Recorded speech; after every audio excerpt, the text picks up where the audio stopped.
আচ্ছা, আমরা আবার শুরু করি। পর্যায়ক্রমিক আলোচনার অংশ হিসেবে আমরা এখন যে টপিকটা নিয়ে আলোচনা করব, আমরা মোটামুটি বেসিকগুলো অনেক বেশি কনস্ট্রাক্ট করে ফেলছি। আমরা আশা করি বেসিকগুলো আমরা একের পর এক বোঝাইতে পারছি, সাজাইতে পারছি। এরপরে আমরা বেসিক্যালি অ্যাপ্লাইড জায়গাতে আসি।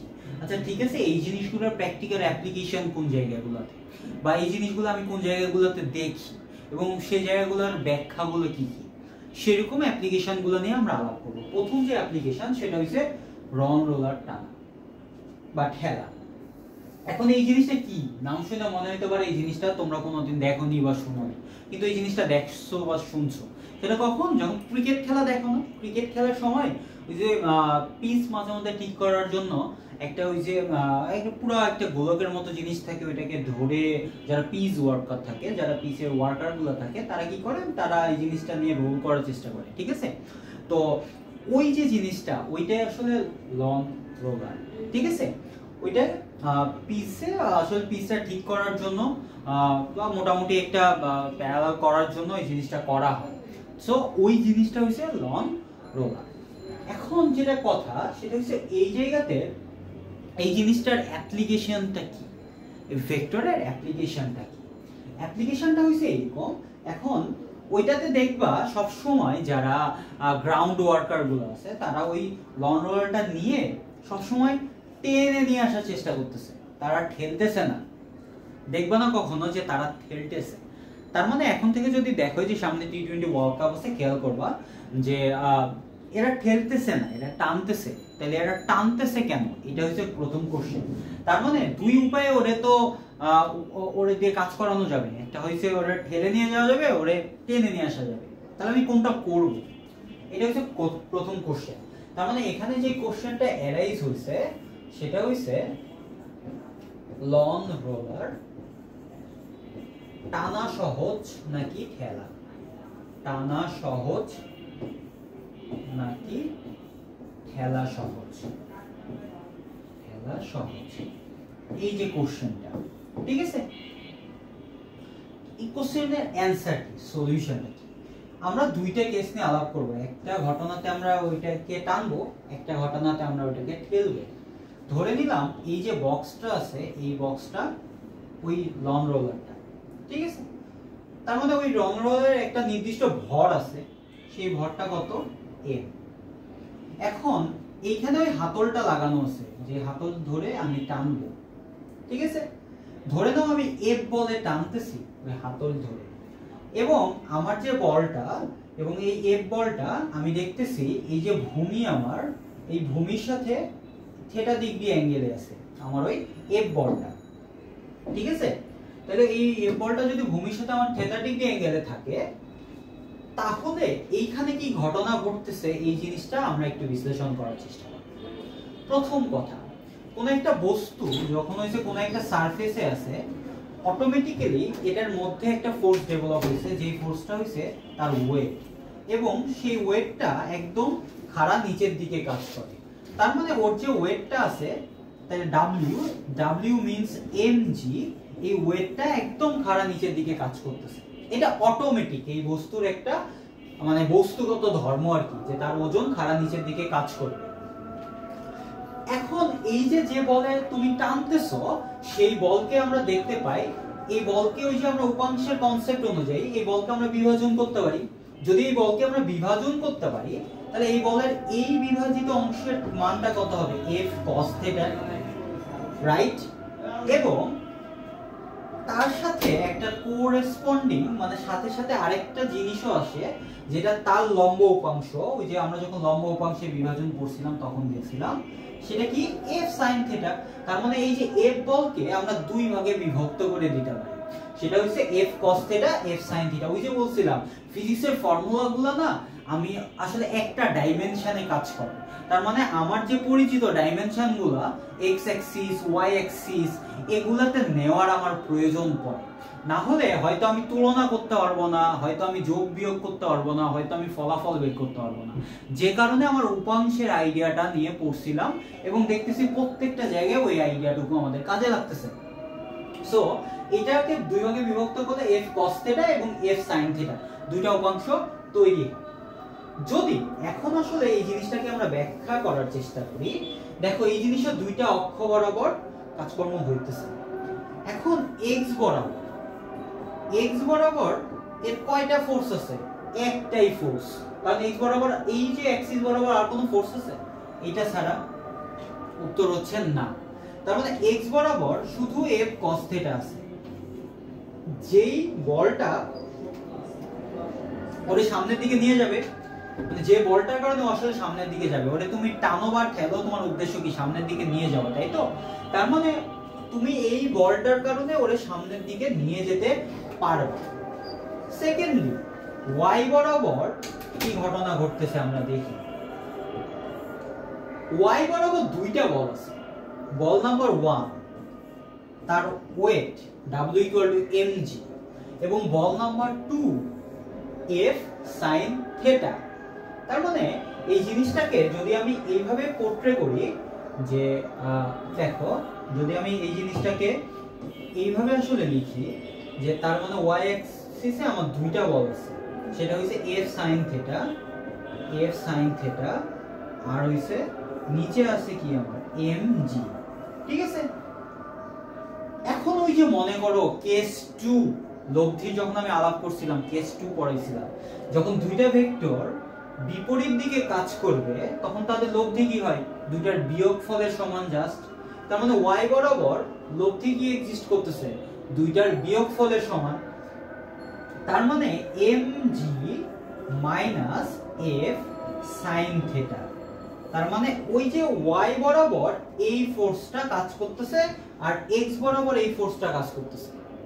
কথা হইছে ও তো সামনের দিকে যাইতেছে f cos থিটাতে, কিন্তু মাঝখান দিয়ে ও একটা বেনিফিট পাইতেছে। বেনিফিট কই? ওর ওজন ছিল কত? mg পরিমাণ। এখন টানার ফলে এই যে ভেক্টরটা তৈরি হইল, সেই ভেক্টরটার কারণে ওই y অ্যাক্সিসে যে একটা লব্ধি তৈরি হইল এই পয়েন্টে, সেই লব্ধিটা কত? mg minus f sin theta. সেটা যদি 2ও হয় তাও তো কিছু কমতেছে ওজন থেকে, তাই তো? এই কমাটা বেনিফিট না? তার মানে ও টানতেছে, ওর কাছে ওজনটা কম মনে হবে। কতখানি কম মনে হবে? যে f sin থিটা পরিমাণ কম মনে হবে। তাইলে f sin থিটা পরিমাণ কম মনে হবে। কি কম মনে হবে?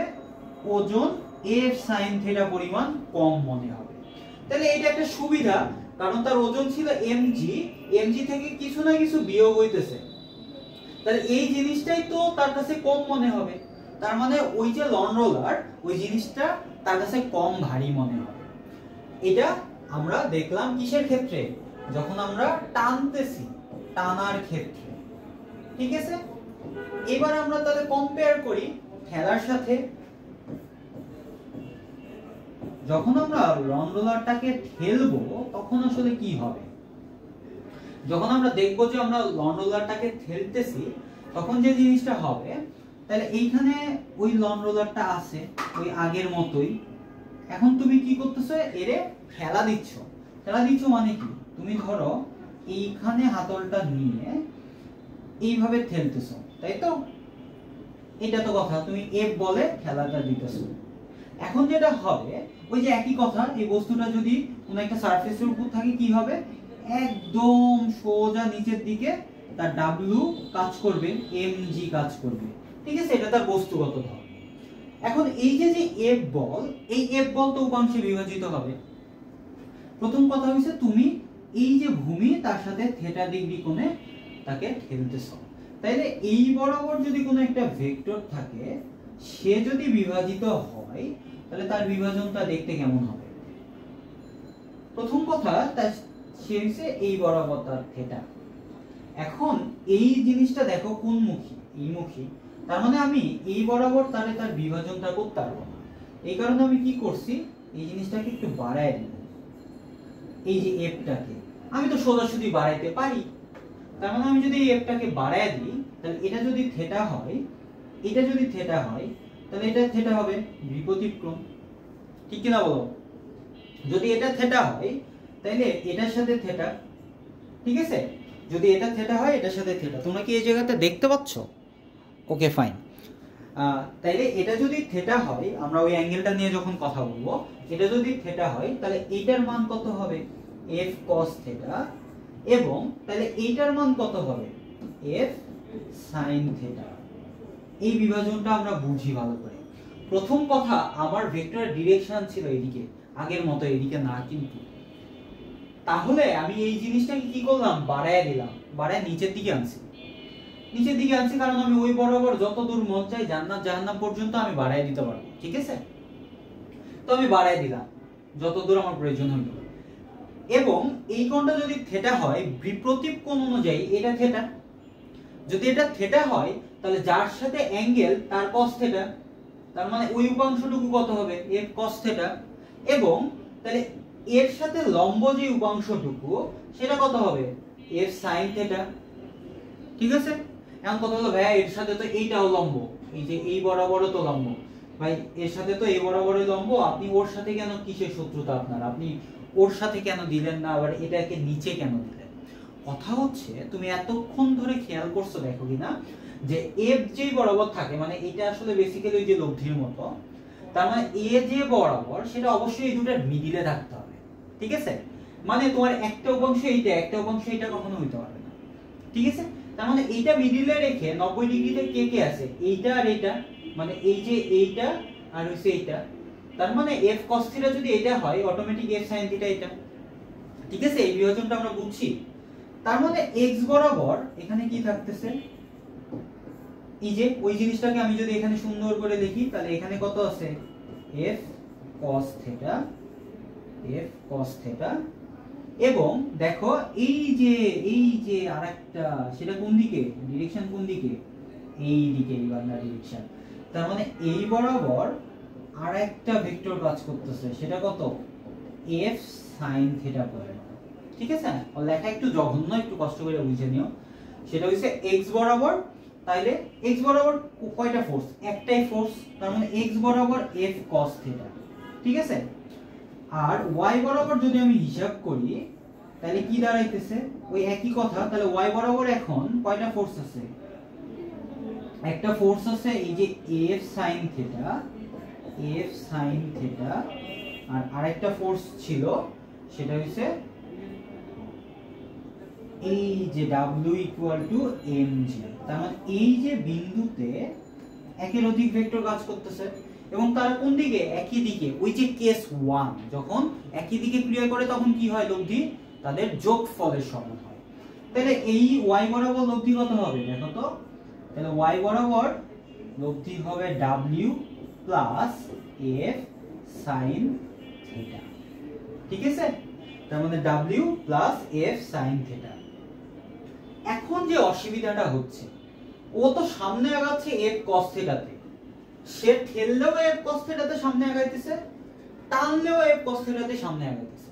তার মানে সামনে ও একবার অনেক ভালোভাবে আগাইতেছে, তারপর অনেক স্লো আগাইতেছে, অনেক ফাস্ট আগাইতেছে, এটার কোনো সুযোগ নাই। কারণ এখানে যদি তুমি 10 হয়, এটা 10 হবে, তার মানে সামনে আগানোতে কোনো কম বেশি হইতেছে না।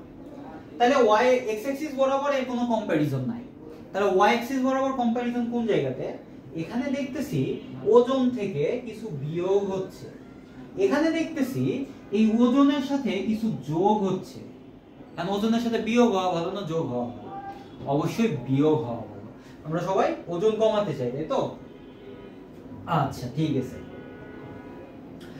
এখন কথা হচ্ছে, যদি আমরা দেখি যে mg minus f sin theta, আর এখানে দেখতেছি mg plus f sin theta, right? তার মানে এখানে ওজনের সাথে কিছু বিয়োগ হচ্ছে, কিন্তু ঠেলার ক্ষেত্রে ওজনের সাথে কিছু যোগ হচ্ছে। তার মানে যখন আমি ঠেলবো তখন ওই জিনিসটা বেশি ভারী মনে হবে আমার কাছে, কিন্তু যখন আমি টানবো ওই জিনিসটা আমার f sin থিটা পরিমাণ কম মনে হবে ওজনটা, ঠিক আছে? তাহলে বেনিফিট কোথায়, টানার ক্ষেত্রে, কারণ টানার ক্ষেত্রে আমার ওজনটা কম মনে হতেছে, ঠিক আছে? সো এই জায়গাটা ছিল রন রোলার, এবং আমরা সেটা টানবো নাকি ঠেলবো এটা ছিল আমাদের ডিসকাশন। এবং এই ডিসকাশন করতে গিয়ে আমরা বেশ কিছু জিনিস শিখলাম যে কিভাবে আসলে বিভাজনগুলো প্র্যাকটিক্যালি করতে হয়। এরপরে যেটা আমরা করতেছি সেটা হচ্ছে নৌকার গুণ টানা। নৌকার গুণ টানা জিনিসটা হচ্ছে এরকম, এখন খুব জঘন্য একটা নৌকা আঁকতে চলেছি। সেটা হচ্ছে এরকম যে ধরো এখানে একটা নৌকা আছে, রাইট? এইখানে একটা নৌকা আছে, বিশ্বাস করে এটা নৌকা, ওকে? এখানে একটা নৌকা আছে, এইখানে একটা মাঝি বসে আছে, মাঝির হাতে একটা বৈঠা আছে, ঠিক আছে? মাঝির হাতে একটা বৈঠা আছে। এখন কথা হইছে মাঝিটা আসলে পারতেছে না, মানে এমনিতে কি করা হচ্ছে, এইখানে একটা মাঝির ভাই দাঁড়ায় আছে, যে মাঝির ভাইটা হইছে এইখানে মাঝির ভাইটা দাঁড়ায় আছে, এবং মাঝির ভাইটা নৌকার সাথে একটা সুতা বাঁধছে, ঠিক আছে? নৌকাটা আমি ধরে নিলাম, মাঝির ভাইটা চাইতেছে এই বরাবর নৌকাটা যাক, বরাবর নৌকাটা সামনে আগাক। ও কি করছে, এই বরাবর একটা সুতা বাঁধছে, এবং সুতা বেঁধে সে এফ বলে টানা শুরু করছে মাঝির ভাইটা, ঠিক আছে? মাঝির ভাইটা এফ বলে নৌকাটা টানা শুরু করছে। এখন এই জায়গাতে মাঝির ভাইটা যদি এফ বলে নৌকাটা টানে, তাইলে আসলে কি ঘটনা ঘটতেছে আমরা এই জিনিসটা দেখার চেষ্টা করি। মাঝির ভাইটা ওই যে এফ বলে এই যে ভূমির সাথে থিটা ডিগ্রি কোণে এই সুতাটা বাঁধছে, বেঁধে টানতেছে, তাহলে ওই একই আলাপ। তাহলে আলাপটা কি, যদি হইছে এফ বলে এটাকে টানা হয়, উদ্দেশ্য কি নৌকাটাকে সামনে নিয়ে যাওয়া, সামনে আগায় নিয়ে যাওয়া, সামনে আগে তো ওই বরাবর নিয়ে যাবে না, সে চাইতেছে সামনে আগে এই বরাবর নিয়ে যাবে। তার মানে এই যে জিনিসটা, এফ তো দুইটা উপাংশে বিভাজন হবে, তাই তো? এই যে এই এফ বলটা এমনি আছে, তাহলে এই দুইটার উপাংশে বিভাজন হবে না, এর একটা উপাংশ হবে এইরকম আর একটা উপাংশ হবে এইরকম, তাহলে এইভাবে দুইটা উপাংশে বিভাজন হয়ে যাবে।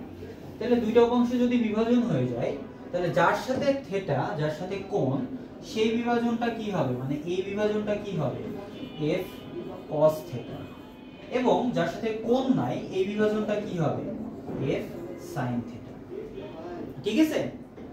আমার এইখানে চিন্তার বিষয় হচ্ছে নৌকাটা সামনের দিকে যাইতেছে কি যাইতেছে না।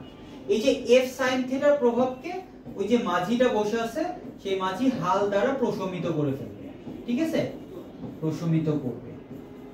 আর আমার যে কনসার্ন, যেটা চিন্তার বিষয়, সেটা হচ্ছে সামনে আগায় নিয়ে যাওয়া, এবং সামনে আগায় নিয়ে যাচ্ছে কিন্তু এফ না।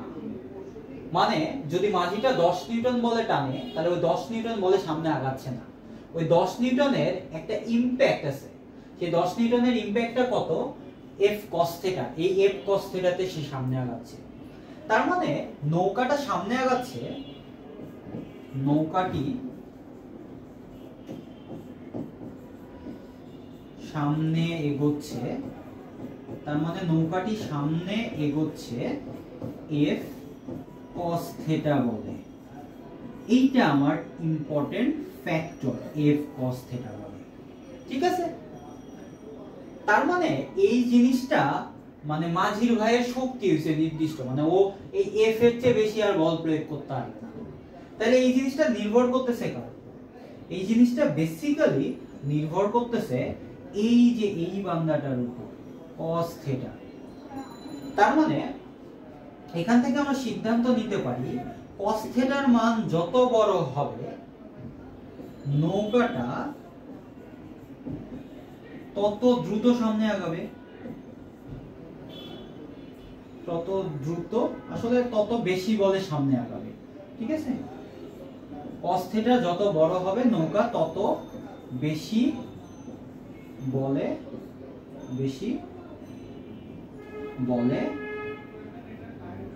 সামনে এগোবে, ঠিক আছে? এগোবে। তার মানে যদি cos থিটার মান বেশি হয়, যদি এই যে cos থিটার মানটা বেশি হয়, তাহলে নৌকা আসলে তত বেশি বলে সামনে আগাবে, মানে এই বলটার ইমপ্যাক্টটা তত বেশি হবে, ঠিক আছে? যদি এমন হয় যে তাহলে cos থিটার মান যদি কম হয়, তাহলে ওই যে নৌকাটা তত কম বলে সামনে এগোবে, ঠিক আছে? তার মানে এটা হইছে লেস ইমপ্যাক্টফুল, এটা হইছে মোর ইমপ্যাক্টফুল। আমি চাইতেছি নৌকাটাকে সামনে আগায় নিতে যাওয়া, তার মানে আমার চিন্তার বিষয় কোনটা বেশি ইমপ্যাক্টফুল হয়।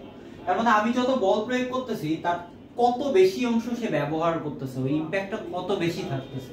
তার মানে অবশ্যই আমার কনসার্নের বিষয় হইছে এই যে 1 নম্বর ঘটনাটা, যে আমি কত বেশি বলে সামনে আগাইতে পারবো। তার মানে এই 1 নম্বর ঘটনা সফল করার উদ্দেশ্য হইছে তোমার cos থিটার মান সবচেয়ে বেশি হইতে হবে। cos থিটার মান কখন সবচেয়ে বেশি হবে? যখন থিটার মান সবচেয়ে কম হবে। ঠিক আছে, cos থিটার মান সবচেয়ে বেশি কখন হবে? যখন থিটার মান সবচেয়ে কম হবে। কারণ কি, cos 0 ডিগ্রি মান কত? 1।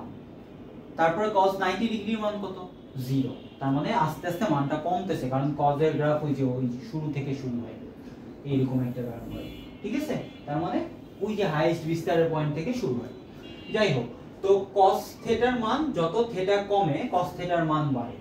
তার মানে থিটা যদি কমে cos থিটার মান তত বাড়ে, cos থিটার মান তত বাড়বে। cos থিটার মান যত বাড়া, ইমপ্যাক্টটা তত ভালো হওয়া, ইমপ্যাক্টটা তত বাড়বে, তাই না? তার মানে এইটা আমার ডিজায়ার্ড গোল, মানে এইটা আমি চাইতেছি। তাহলে এই চাওয়াটা কার উপর নির্ভর করতেছে? যেহেতু ওই ভাইয়ের শক্তি একদম লিমিটেড, এফ চেঞ্জ হইতেছে না, তাহলে এই চাওয়াটা নির্ভর করতেছে এই যে থিটার মানের। তার মানে থিটার মান যত কম হবে আমার চাওয়াটা তত ভালোভাবে পূরণ হবে। থিটার মান কিভাবে কম করব? থিটার মান কম করার উপায় হইছে নৌকার ওই যে যে সুতাটা বেঁধে টানতেছে না, ওইটাকে বলতেছি আমরা গুণ। এই গুণকে লম্বা করা, লম্বা করা। কারণ গুণ তুমি হইছে যত বেশি লম্বা করবা থিটা তত ছোট হবে, এবং থিটা যত ছোট হবে cos থিটার মান তত বাড়বে, এবং cos থিটার মান যত বাড়বে ওই বলের উপাংশের এই উপাংশের মান তত বাড়বে, তত ইমপ্যাক্টফুল ভাবে সামনে আগাবে। গুণ লম্বা করলে থিটা কিভাবে ছোট হয়? সিম্পলি যেমন তুমি যদি এই জিনিস এইভাবে থাকে, তাহলে যত ডিগ্রি অ্যাঙ্গেল তৈরি হবে, জিনিস যদি অনেক বড় করো তাহলে অবশ্যই তার চেয়ে একটা কম অ্যাঙ্গেল তৈরি হইতেছে। তার মানে আমরা আসলে বুঝতে পারি যে আসলে আমাদের উদ্দেশ্যটা কি? উদ্দেশ্যটা হইছে নৌকার গুণ লম্বা করব আমি। ঠিক আছে, নৌকার গুণ লম্বা করা। তাহলে নৌকার গুণ আমি যত বেশি লম্বা করব তত থিটা কমবে, তত থিটা কমবে মানে cos থিটা বাড়বে এবং ইমপ্যাক্টটা তত ভালো হবে। ঠিক আছে, ওকে, ফাইন। এটা আরেকটা সুবিধা আছে, সেটা হচ্ছে এরকম যে এই যে এইটাকে তো আমি ইগনোর করলাম, তাই তো, এর sin থিটাকে। এখন কথা হচ্ছে তুমি যদি থিটার মান কমাও তাহলে অটোমেটিকলি sin থিটার মান থিটার মান যত কমে তত কমে। কারণ হচ্ছে sin থিটার 90 ডিগ্রি মান 1 আর 0 ডিগ্রি মান 0। তার মানে থিটা কমা মানে তার সাথে এই উপাংশটুকুর মান কমে আসা। তার মানে মাঝির হাল দিয়ে একে প্রশমিত করতে আরো কম কষ্ট হবে, তাই তো? তার মানে আমি দুই জায়গা থেকে বেনিফিটটা পাই যদি এই মাঝির ভাইটা একটা লম্বা কোনো গুণ লাগায় নৌকার সাথে, এবং সেটাকে যত কম পারে ছোট অ্যাঙ্গেলে সে টানতে থাকে। ঠিক আছে, সো এই হইছে কেস। আচ্ছা, এই কেসের সাথে আরেকটা কমপ্লিকেটেড কেস আছে, সেটা হইছে এরকম যে আমরা যখন ট্রলি ব্যাগ নিয়ে চলি, ট্রলি ব্যাগে দেখবা যে ট্রলি ব্যাগে হাতল লাগানো থাকে। ঠিক আছে, তো ট্রলি ব্যাগে আমরা দেখি ট্রলি ব্যাগের হাতল লাগানো থাকে। তো এই যে ট্রলি ব্যাগ, এই ট্রলি ব্যাগের হাতল লম্বা রাখা হয়। মানে যখন দেখবা যে ব্যাগ অনেক ভারী হয়ে গেছে তখন যেটা করা হয় ট্রলি ব্যাগের হাতল লম্বা রাখা হয়। ঠিক আছে, ওই লম্বা রাখা হয়। তাহলে কেন লম্বা রাখা হয়?